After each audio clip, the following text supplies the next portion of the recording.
Hi friends, welcome to Wild Cottage. My name is Susan. This is Shep. He's a retired sheepdog. He's a border collie. And here is Mimi. She is a Labrador mix that we found dumped in the forestry near us several years ago. We figured she was probably born sometime in November. So this year she will be 4. She will be 4. Anyway, so I'm Susan. This is Wild Cottage. It's a small holding basically for nature where we grow our own fruits and vegetables. We haven't any livestock or anything at the minute, just the 2 rescue dogs and lots of wildlife.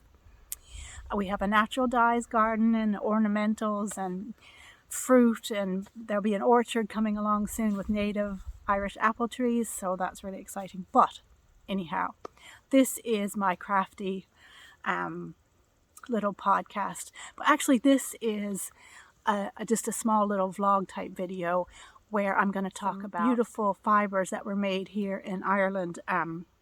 Not all Irish wool, but Irish dyed. They're all Irish dyed, some naturally dyed by me.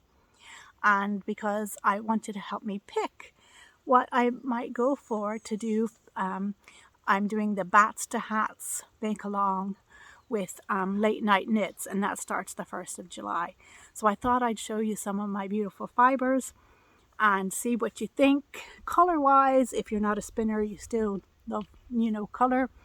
And if you are a spinner, you'll be interested. I hope you'll be interested whether you're a spinner or not. But anyways, so the Bats to Hats project is basically taking bats, which is a type of fibre prep, where the fibres, instead of like top where they're all really smooth and going one way, in a bat you take your fibres, and most of mine are wool or wool mixed with like alpaca or silk, I think the ones I have here, and you card them either on a hand carder or a drum carder in such a way that the fibres are kind of all jumbly up together, and that makes it a really nice fluffy kind of yarn when you spin it. So it's often in a woolen spin preparation, so there's a lot of air in there. It's fluffy and squishy, and because there's so much air, it can keep you quite warm. So it's a very good way to prep your fibre for spinning woolen for hats to keep you warm. So that's the basics. So the knit along is basically taking you from bats to hats. Now most of my bats are all prepared except for some, if we go with those colors, I will prep myself. And then I'll spin it on my spinning wheel. I have an e-spinner now. I sold my spinning wheel a while ago, my regular spinning wheel, because it was just too hard with my back. So I have a little e-spinner, which is fantastic. And I'll spin the yarn and then I'll knit up a hat. So without any further ado, let's look. There's no midges right now because it's so warm and sunny, but there are other insect type of creatures. Let me just real quickly say what I'm wearing. This is my ranunculus. You may have seen the video I did about how it fits on a real body.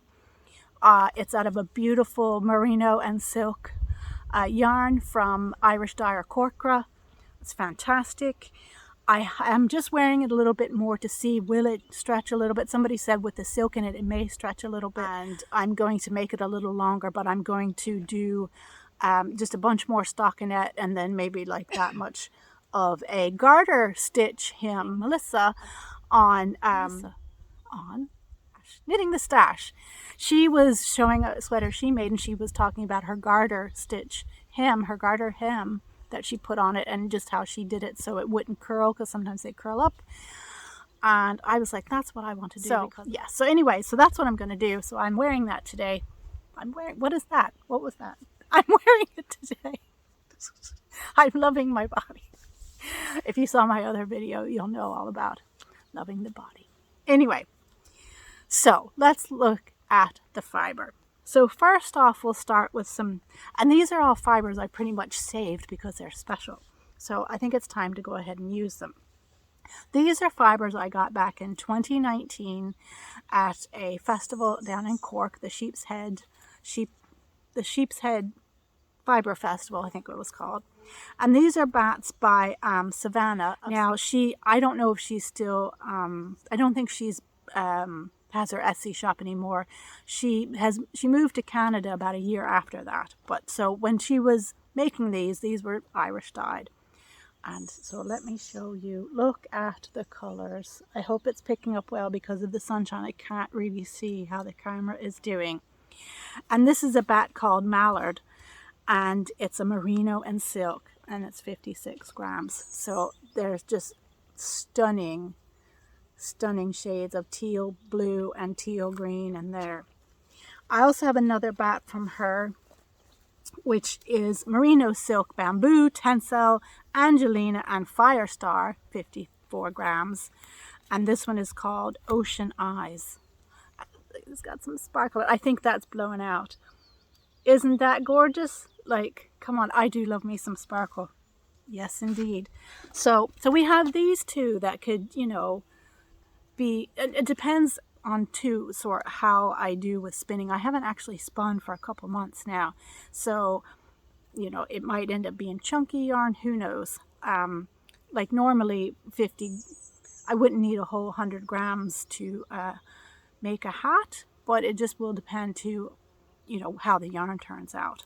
But so these two together would make about 100 grams, and I definitely would get a hat out of the pair.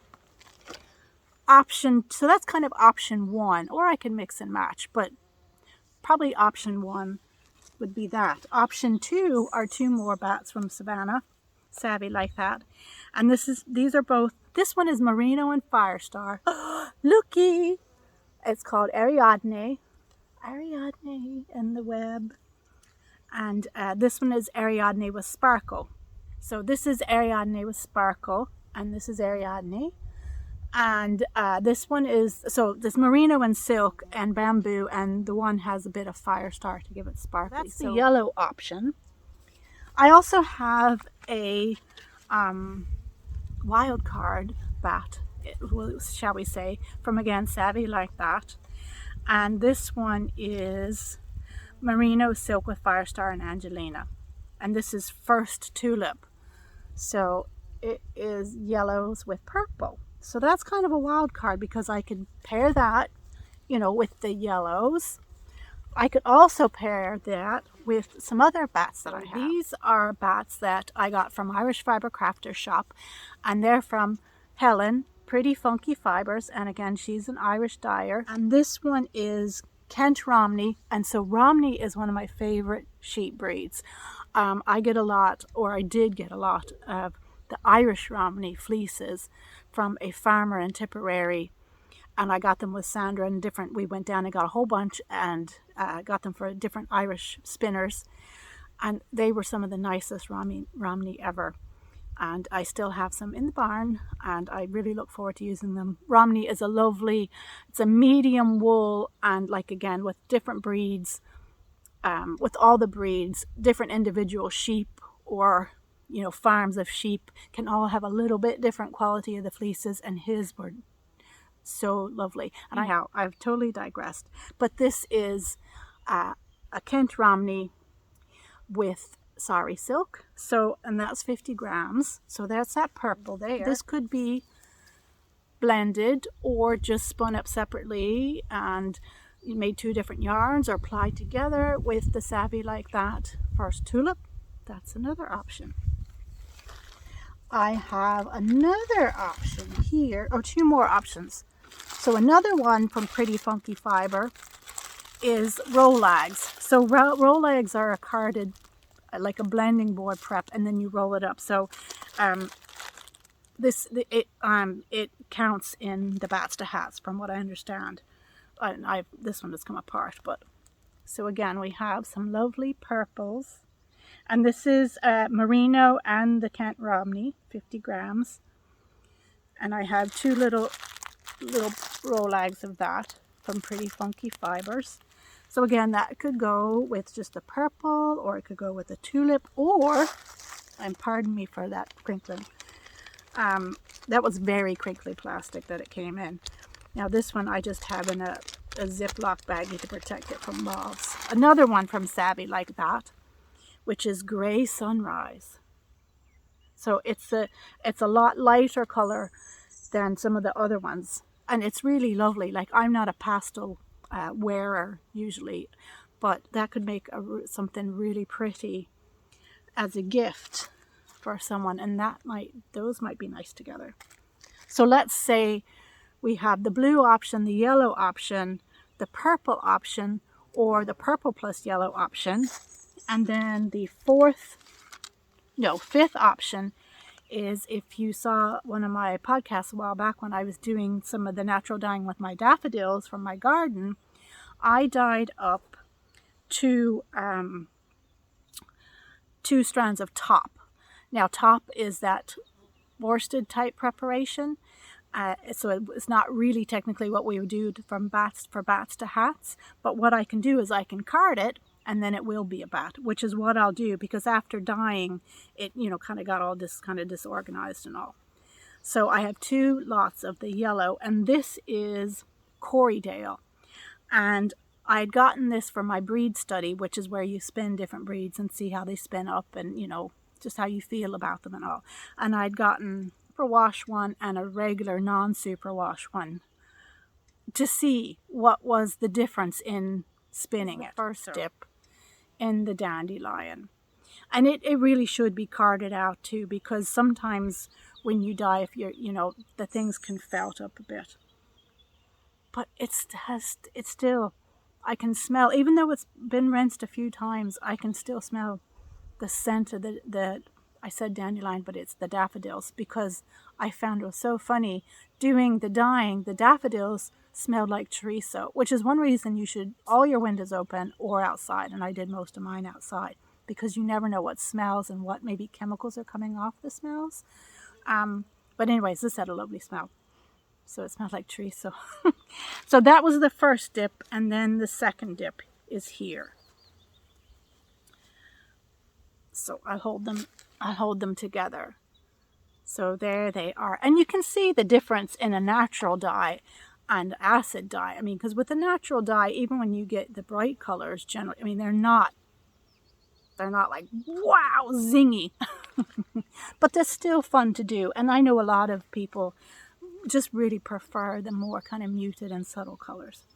So I could do a naturally dyed hat. I could do the yellow, zingy yellow hat. I could do one of the blue hats. I could do a purple hat. I could do a purple August yellow hat. What do you think? Do you have a preference? What would you like to see me spin up? I don't think I really need a hat, so it doesn't matter. If it's something that I wouldn't wear myself, I can give it to somebody whose color it would be. Or I could possibly sell it in the shop at Irish Fibre Crafters if it turns out okay. Anyhow, so let me know what you think. If you're a spinner, do say so in the comments. I'm hoping to do maybe at the end of July or in August. I'd like to do a little giveaway for spinners. I have some fibre. Oh yeah, I was going to do some other fibre choices for the hat, but I think I'm already overwhelmed. I do want to use up these sort of special bats for bats to hats with Laight Night Knits. Oh, what do you think? Oh, here comes herself. She loves the smell of wool. Yeah. Whenever if I get a package or anything that has wool in it, they have to come sniff it. Oh, she obviously had a wet nose. She sniffed it, and then I sniffed it, and yeah, that's lovely. Okay. All right, guys. Do you want to say bye-bye to the people? We'll see them again another time. Yeah? Yeah. So, okay, friends, I hope you enjoyed the little... Oops. Of course, it wouldn't be outside podcasting without dog hitting the tripod. The purple lupins, which are actually a good dye plant. I haven't dyed with them yet, but I have several here and some in the dye garden as well. So that might be an experiment that happens this year. And if it doesn't happen this year, it'll happen next year. There's a little hoverfly right over the camera. Got some pollinator action while I was talking, so you might have seen some bees going in and out. Anyway, so take care, friends, and I will talk to you soon.